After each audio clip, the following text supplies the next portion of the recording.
With Refresh 29, GSA will be implementing a new economic price adjustment or EPA clause.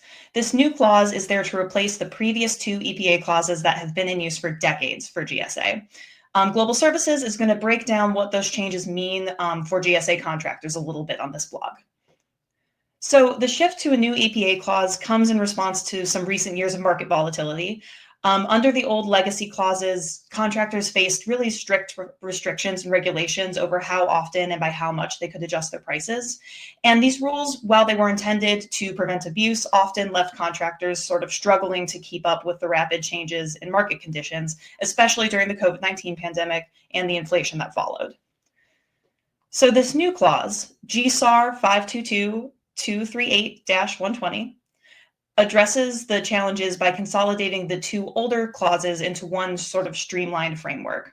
It provides contractors with this greater flexibility to make their own mechanisms when they do an EPA mod. So these new mechanisms that this clause allows include fixed escalation rates, market indexes, established pricing, and even adjustments based on these unforeseen and significant market changes. Another notable thing about this new EPA clause is that it allows for an EPA method to be revised during the contract performance period through a mutual agreement between the contractor and contracting officer, which makes the process way more responsive to real-world conditions.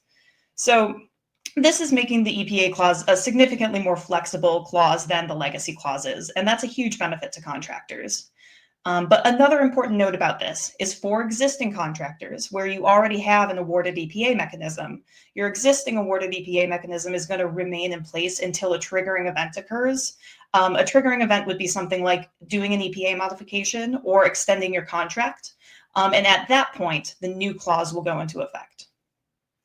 So while this is a pretty major shift in GSA's approach, it's designed to bring some clarity and agility to the price adjustment process. And ultimately, the EPA clause, this new one, will reduce administrative burden on the contractor, and it'll help you remain competitive in the marketplace because you'll have that flexibility to change your pricing more often.